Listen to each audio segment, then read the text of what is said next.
Hey, what is up guys, MKBHD here, and this is the tech that I'm just most excited about for the rest of this year, just for the rest of 2015.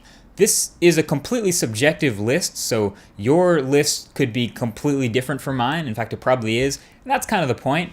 No one's going to watch this video 2 or 3 years from now, but I'm really excited about this stuff now, so I'm going to get it out there.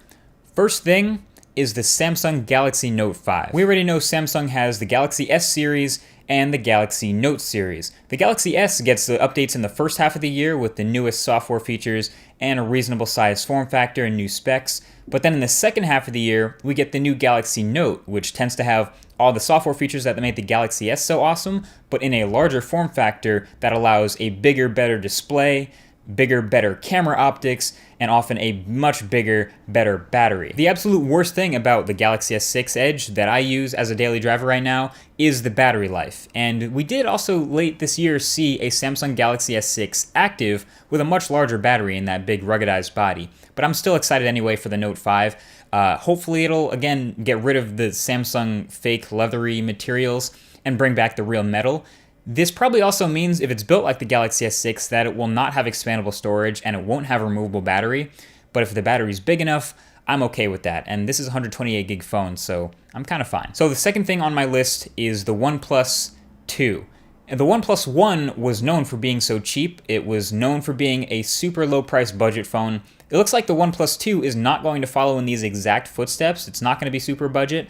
But if it continues to run near stock Android, then I like what I see here anyway. OnePlus has been releasing these teasers of the specs. It's part of their whole marketing campaign, so every couple of days they'll announce something new about the OnePlus 2. So far what we have is the Snapdragon 810. Whether it overheats or not, we'll see.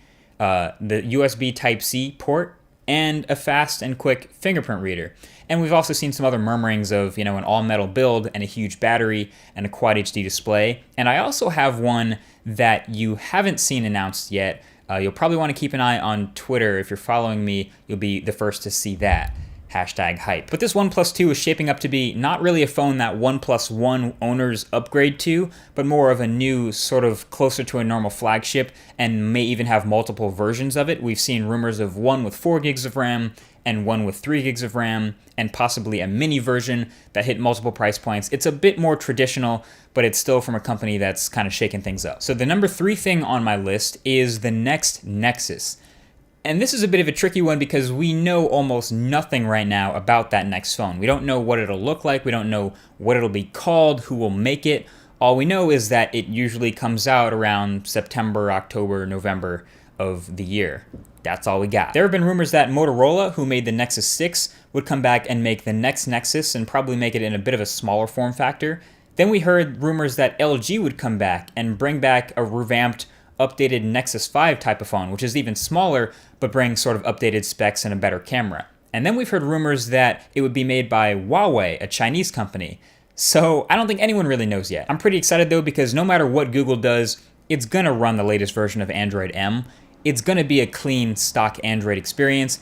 It's probably gonna have USB Type-C, and it always seems to sort of shape the direction that Android will go, and it's sort of a showcase for what the OS is capable of. Next up on my list at number 4 is the Moto 360 version 2 when it comes out.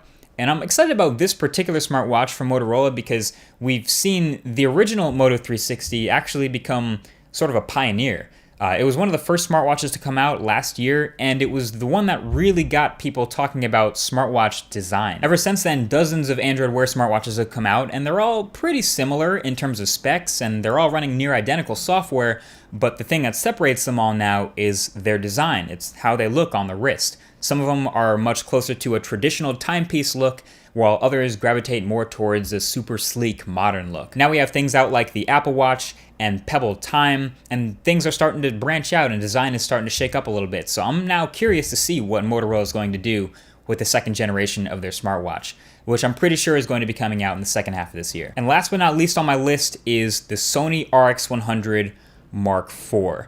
Judging solely by the spec sheet, this thing is everything I want in a pocket camera. Last year, I crowned the RX100 Mark III the best pocket camera on planet Earth. It has that super high resolution, large Sony sensor, a wide and fast Carl Zeiss zoom lens, great 1080p video, really great photo quality, great dynamic range, articulating LCD screen on the outside, a quality viewfinder, which is rare for a pocket camera, quiet, fast autofocus and shutter, all in a stealthy, all-black aluminum body. I've used it a ton, and I love it. Actually, my college's Ultimate Frisbee highlights for the whole season. The season was entirely shot on an RX 100 Mark III. So if you want to watch it, if you want to see 60 frames per second Ultimate Frisbee highlights, then the link is below that like button. The RX 100 Mark IV is supposed to be all of that, and then a new processor to enable things like 4K video and super slow motion video at, I don't know, about 1,000 frames per second. Pretty excited to test this thing out. So there you have it. If you thought the first half of this year was awesome, that doesn't make sense. I didn't think of an outro for this video. That's it. Thanks for watching. If you have any other things for tech that you're excited for the rest of this year, feel free to leave it in the comments section right below that like button, and we can talk about it. Thanks for watching, and I'll talk to you guys in the next one. Peace.